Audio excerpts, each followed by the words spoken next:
Viena biļetīte līdz Ikšķilei un velosipēdam arī.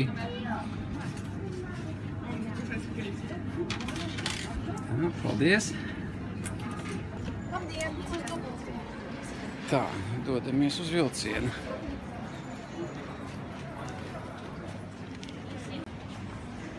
Tā, lielvārdu.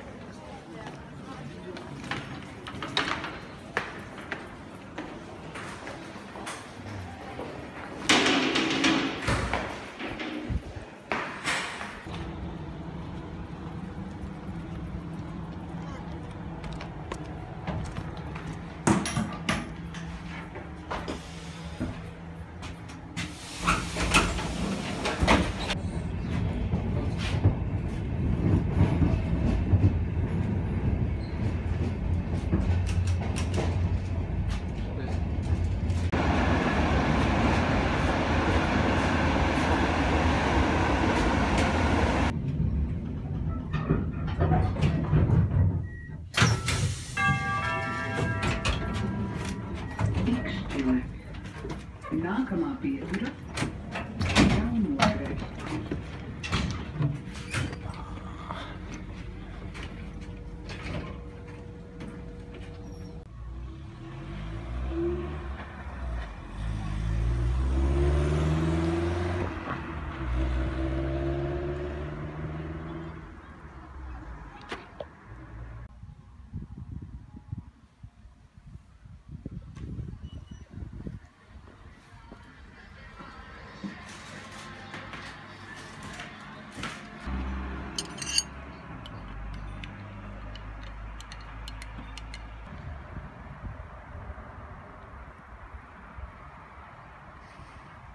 Tā, tie ir Ikšķiles luterāņu baznīca.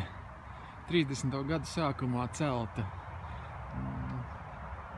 Krievu laikā esot izmantota pa bibliotēkas grāmatu glabātuvi.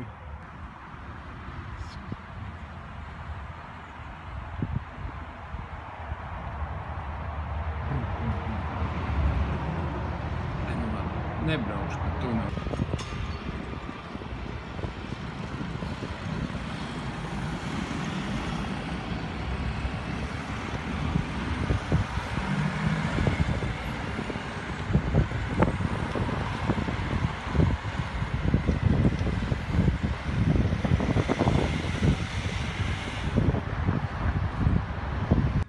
Vajadzētu būt vaļā turisma informācijas centram. Tur neviena nav. Ko mēs te dabūsim. Tā. Pie Ikšķiles vidusskolas ceļa jauna sākuma skola. Brauksim uz Mēnārdas salu.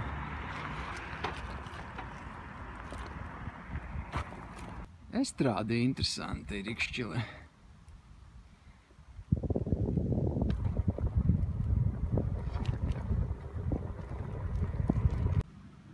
Un te pie Ikšķiles novada domes ir vēl viena estrāde. Rakstīts Brīvdabas skatuve un skvērs.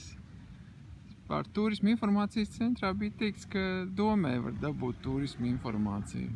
Bet es jau tur materiāli arī tur bija izlikti.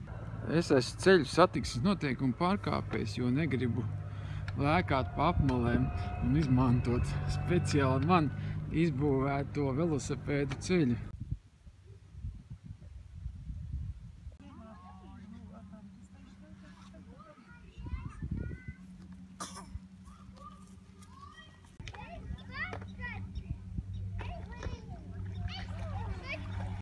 Tālumā Svētā Mēnārdas sala.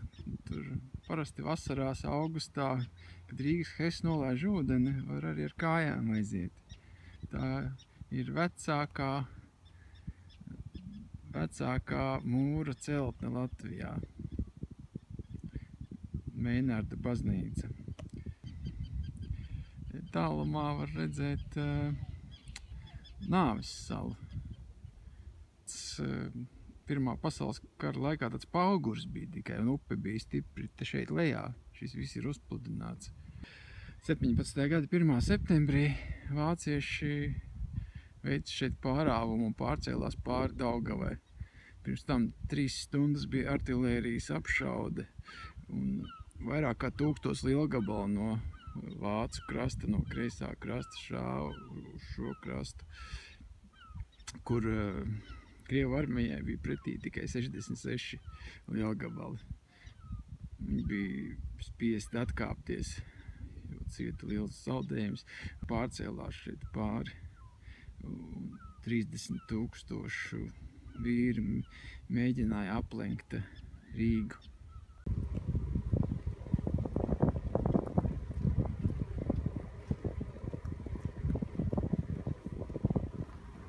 Šis ir 800 gadu skvērs.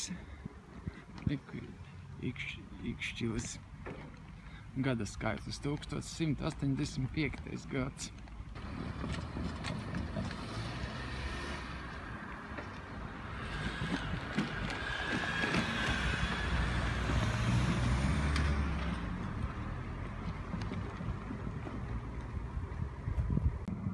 Tā kā es šodien interesējos par Pirmo pasaules karu, tad pa ceļam apmeklējuši visus Pirmā pasaules kara brāļu kapus.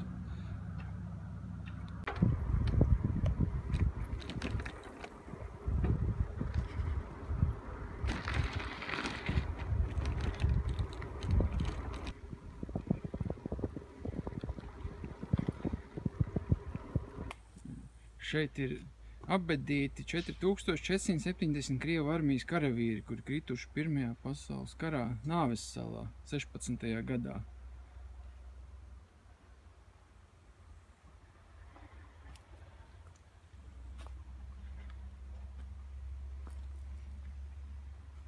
Redz, kur aizmugurē smagā tehnika, roku karjeru.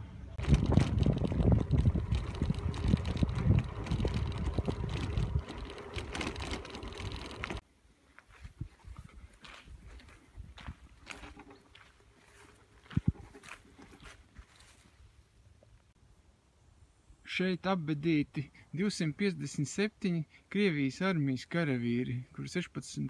gadā pamatā mira no saindēšanās Nāves salā ar indīgajām gāzēm. Un pēc tam šeit ir apbedīti 42 vācu karavīri, kuri 17. gada 1. septembrī krita uzbrukumā.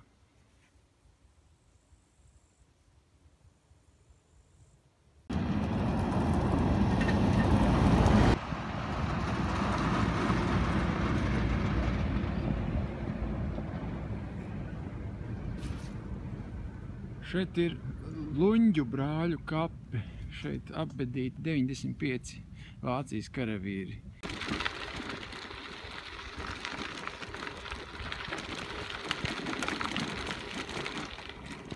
Pikalne.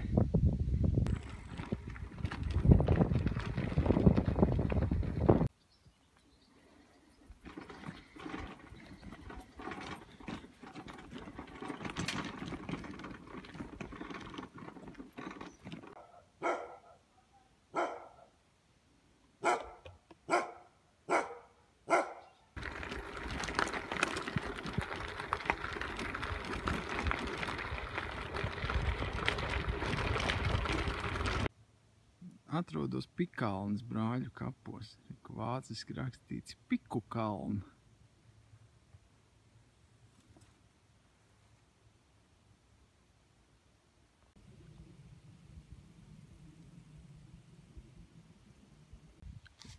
Redz, ko esmu tagad Pikalnē. Izbraukšu uz šosejas un aizbraukšu atpakaļ šeit uz kapāmuriem un tad tālāk.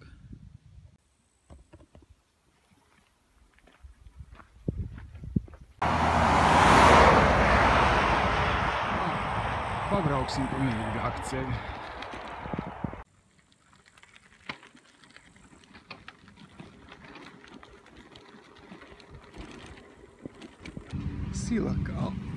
Sila kalniņa.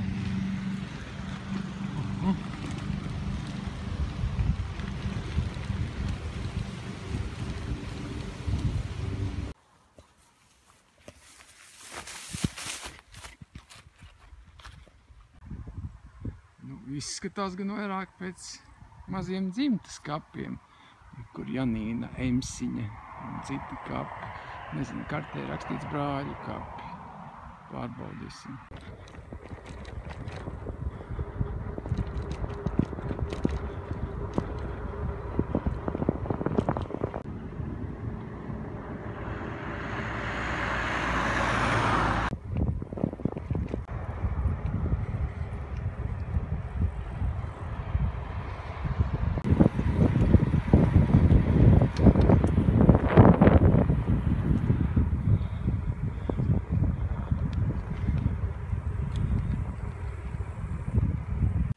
Esmu netālu no Kalnājiem. Pirmā pasaules kara kapsētā Sili, vācu valodā Sille. Tur ir apbedīti 124 vācu un 3 nezināmi krievu karavīri, kuri krita 17. gada 1. un 2. septembrī. Un šeit pat otrā pusē ceļam ir 1905. gada soda vieta, kur soda ekspedīcija nogalināja 32 ceplīšu fabrikas strādniekus.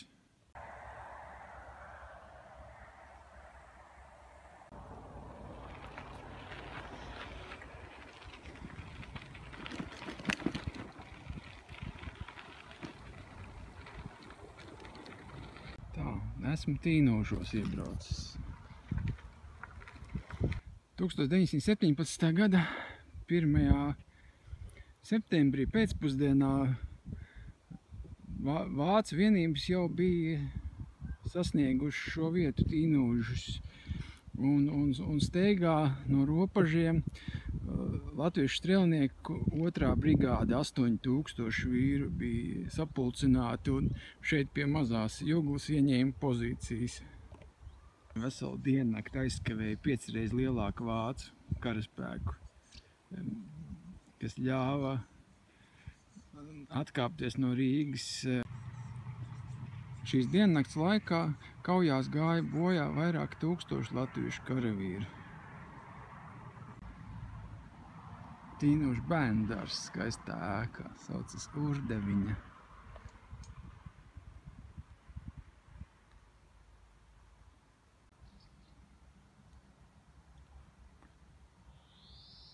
Tā, kultūras mantojuma centrs, Tīnožu muiža.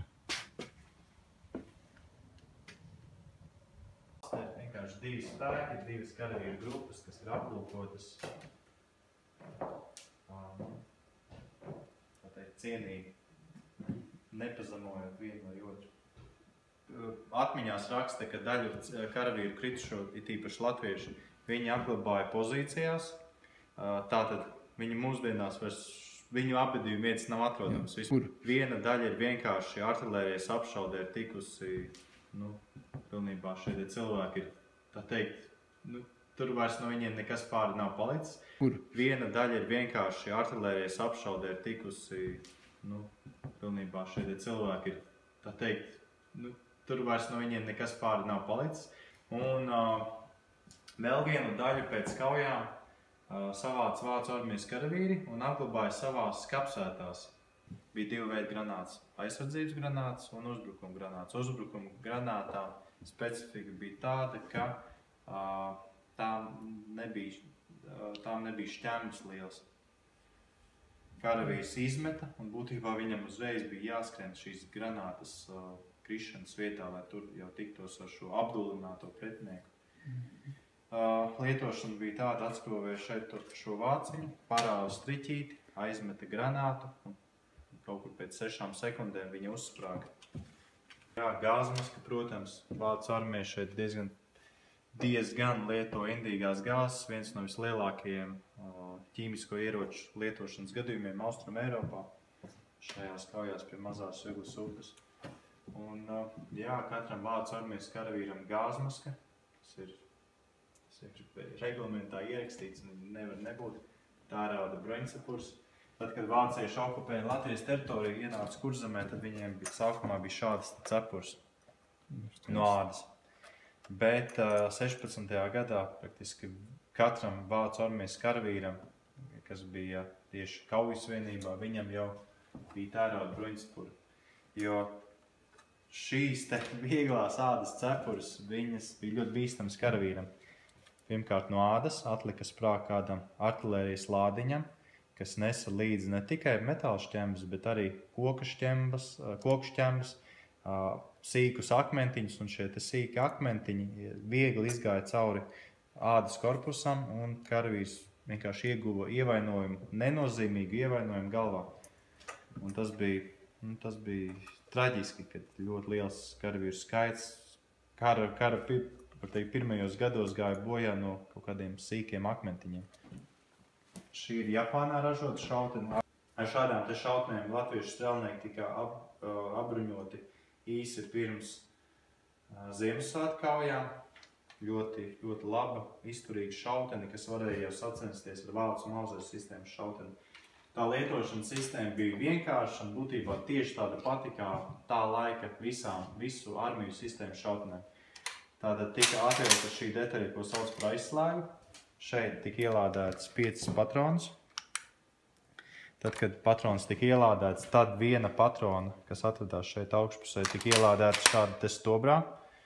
Tad karavīrs notēmēja, izšāva, tad atkal atvirzīja šo te detaļu, izkrita tukšā patronas čaulīte, atspere atkal pabīdīja jaunu patronu uz augšu un atkal tā tika ielādēta. Karavīrs notēmēja un izšāva, un tā 5 reizes.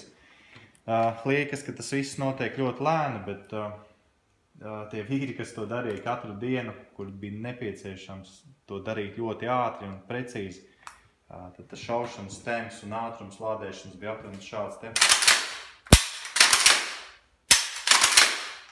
Nu jā, ja šautnē kaut kas atgadījās vai beidzās patrons, tad tika lietots šādi te asmindurkļi. Katram karavīram bija pie sāniem šāds te durklis. Viņš viņu nepieciešamajā brīdī izvilka, un tad šī šautne kļuva jau tādu kā šķēpu. Varēja gan durti, gan arī cirst. Nu, tā jau ir Turcija. Šo sauc par spāniešu jātnieku. Tas bija domāts priekš kavalērijas apturēšanas. Tas, lai zirgam izdurās kāja? Jā, ļoti lēts, ļoti vienkāršs ierocis, ļoti efektīvs veids, kā kavalēriju apturēt. Pietika izmētāt uz kādu lauka šādus te ieročus. Zirgs satraumēja kāju, ļoti vērtīgs jātnieks, ļoti vērtīgs zirgs, un tika izsists no aprits. Šos te lādiņus varēja uzstādīt tā, lai, piemēram, viņi uzsprāgs noteikti augstumā virs karavīru galvām. Kā viņi to dabūja gatavu? Šeit ir tāds taimerīts, līdzīgi kā mikroviņu krāsnī. Pēc laika, ja? Jā, tad to šeit var uzstādīt. Un jā, uzsprāga, un tad papildus šīm metāla šķembām lidoja arī šie šrapneļi. Vienkārši viņi ir savādāki. Šeit par pamatu ir izmantot šī pati gāzmaskas maska ir no gumijas, vāciešiem bija no ādas vai arī no brezenta, kas bija piesūcināts ar tādu kā darbveidīgu vielu. Dizains arī bija pilnīgi cits. Vāciešiem bija mazāks tas filtrs. Jā, un vēl viena atšķirība bija tāda, ka šeit bija veids, kā iztīrīt aizsvīdušos stikliņus. Ar pirksti? Jā, šādi te karavīrs iebāza, un tad viņš šādi te varēja iztīrīt. Problēma ir tāda, ka ļoti ātri šie te stikliņi aizsvīda, līdz ar to viņam kaujas laikā viņš varēja nokļūt situācijā, ka viņš vispār vairs neredz, kur ir pretinieks vai kur viņš pats atrodas. Tad šis te ogļu pulveris cilājas, un karavīrs vienkārši sālpojās ogļu pulveri, un tad tur varēja būt šķaudīšana un smakšana. Tas ir tāds liels mīnus, ko šai gāzmaskai piedēvē. Un papildus šī gāzmaska bija ļoti, ļoti cieša. Viņa tāda kā pelcepuri. Un, ja karavīrs ilgāk atradās šajā gāzmaskā, tad vienkārši šie asinsvadi galvai tika nospiesti un parādījās galvas sāpes. Bija, ka virsnieki vai apakšvirsnieki šajās gāzmaskās nespēja komunicēt vai arī nodot ziņas pa telefonu, kas bija ļoti svarīgi, tīpaši kaujā, kur nepieciešams komandēt. Un bija daudz gadījumi, ka virsnieki vienkārši šīs te gāzmaskas norāva nost, zinot, ka ir indīgās gāzes. Viņi ierēķināja savai dzīvē noteiktu laiku, un pēc šī te noteiktā laika mīra ļoti mokošā nāvē. Pulka pozīcijās atrastie priekšmeti. Te ir redzamas latviešu strelnieku rūžzīmes, ļoti graznas. Revolvers. Šādi te revolveri pamatā bija virsniekiem un dažādiem speciālistiem, piemēram, ložmetējnieku apkalpēm. Jā, te ir arī lietiņas no tiem pašiem ierakumiem. Tad interesanta lieta ir otrais, tātad no patronas čaulītes uztaisīts gredzens ar sirdsveida simbolu. Tad ir sastais arī no patronas uztaisīts vai nu skūšanās slotiņa, vai arī slotiņa, lai iztīrītu no ieroču, kādas smilts. Un, jā, kabatspulkstens, šķiltavas, kompas. Te ir arī Vācu armijas bruņcepures. Šīs te bruņcepures atrastas 6. tukuma latviešu strelnieku pulka pozīcijās. Tātad, vācieši tur ir bijuši, kā redzams pēc bruņcepurēm, ir arī izbijuši. Un šis te bunduls, tā ir aptvere. Vāciešiem bija tāds pārnāsājamais ložmetējs, un lenta bija satīta un glabājās šādos te bunduļos. Tad viņi ņēma un vienkārši stiprināja ložmetējiem klāt šīs te lents.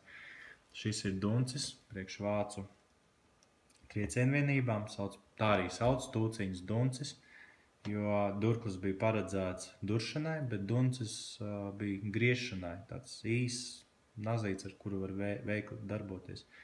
Jā, un te jūs redzat Vācu armijas gāzmasku. Tā ir no ādas, un viņa ir vienkārši savādāk. Tas filtrs ir mazāks, viņa varētu būt ērtāk, es domāju. Revolvera maks. Svilpe, tas arī ir ļoti svarīgs virsnieka atribūts un tāds darba instruments. Jo tad, kad viss sprākst un kliedz, tad grūti tās komandas izteikt tikai ar balsi, un tāpēc bija šādas svilpes paredzēts, lai kāds noteikts signāls dot. Un tāda forša lieta ir šī patronas lode, kur kāds karavīrs ir centies uzgravēt tādu kā koku. Visticamāk, viņš ir taisījis suvenīru no kara. Interesants ir arī tas vāciņš 6. Tur virsū rakstīts Magija buljoni. Tā pati firma pirms 100 gadiem arī ražoja buljoni, tikai tad tas bija tāds šķidrums, koncentrāts buljona, nevis E250 un cits sintētiski vielu maisījums. Un ir arī atrastas šeit karavīru karotes. Viena karote ir no alumīnija, otra ir no svina. Tas svins tika iegūts no tiem šrapneļiem, no tām bumbiņām. Tās tika izkausētas un karavīrs izklapēja karote svina. Protams, ļoti smaga un, protams, arī indīga tā karote, bet tā sadzīve, kas viņam bija apkārt, tā bija bīstamāka nekā tas svins. Karavīri, tas augstākais apbalvojums bija Svētā Jura krusts, šis Svētais Juras kristietībā karavīru aizgādnes, un tāpēc arī šeit krusta centrā ir Svētais Juras, kas cīnās ar puķi. Šī ir tā pati Georga lentīte, tikai pavisam citā sakarā nekā tā teikt lietot mūsdienās. Un šeit ir Vācijas armijas dzelzskrusti, divas šķiras. Šis ordens jau tika ieviests īsi pēc Napoleona kariem. Dzelzskrusts standēja, kas sudraba ietvarā bija dzelzs plāksnīte, kas simbolizēja karavīru drosmi, izturību, disciplīnu un tādas labākās morāles īpašības. Medaļa par godu Rīgas ieņemšanai, jeb Rīgas atbrīvošanai, un blakus ir ievainojuma nozīme melnā. Ja vācu karavīrs tika ievainots pāris reizes, tad viņam tika piešķirta šāda zīme melnā. Ja viņš tika ievainots vairāk nekā 3 reizes, tad bija sudrabā un zeltā. Šeit ir identifikācijas žetoni. Vācu karavīriem kaklā karājās identifikācijas žetons šāds. Tur bija tāda pamata informācija. Piemēram, uz viens žetonu rakstīts Teodors Lors, dzimis tātad, visticamāk, dzimšanas vieta Ninberga, dzimis 1895. gadā. Tā ir bijis 6. Bavārijas kājnieku pulkā, 1. rezerves bataljonā, 2. rotā, un žetona numurs ir arī te uzrakstīts. Strēlniekiem arī bija kaut kas tam līdzīgs, vai nebija? Jā, bija, bet bija kaut kas tāds krietni primitīvāks. Bija tādi kā kuloniņi, tos kuloniņus, skārda kuloniņus varēja atvērt, un tur iekšā bija tāda papīra strēmelīte, kur arī viss tā pamata informācija ir uzrakstīta. Bet ilgi viņš nesaglabājās. Jā, viens ir tas, ka pirmkārt šis karavīrs izmirkst, un tas papīrīts, viņš ātri vien aiziet bojā. Otrs, ja piemēram mūsdienās ir kāds kritis karavīrs, un šim karavīram ir bijusi šāda te grāmatiņa, tad tas skārdiņš, un nemaz nerunāt jau par papīrīti, jau ir sen jau pārvērties par putekļiem.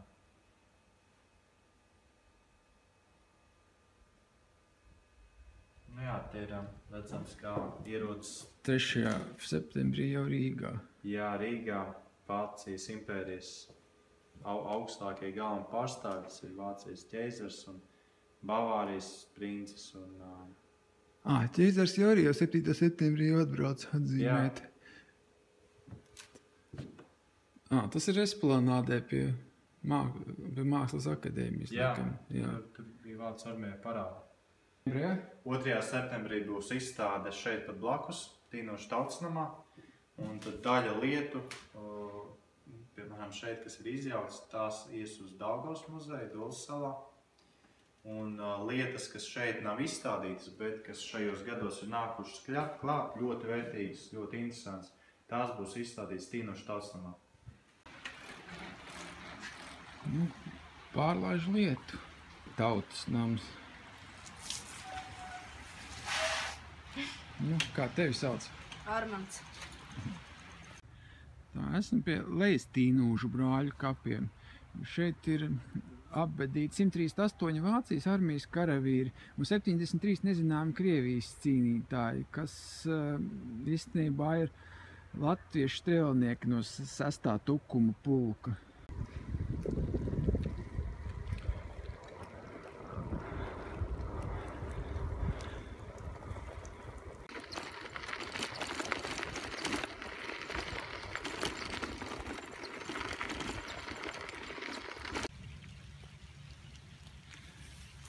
Uznāca lietus. Esam kaut kur netālu no Dobelniekiem. Mazās Juglas labajā krastā.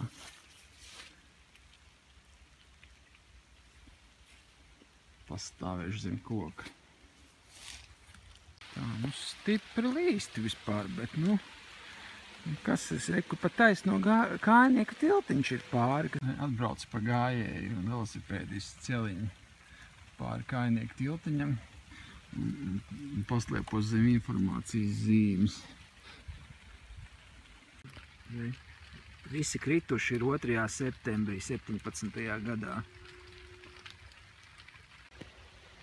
Tā, līsti vēl joprojām stipri līsti. Laikam Dobelnieku ūdens dzirnavs.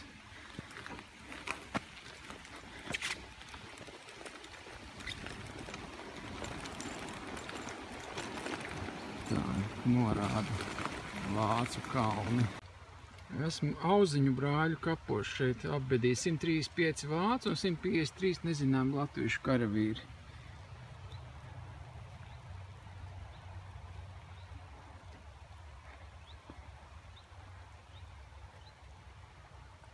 Te informācijas stendā ir redzami arī visi šīs Rīgas operācijas latviešu karavīru apbedījumi zināmie.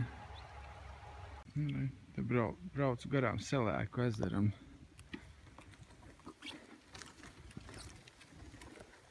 Joprojām lietus līst.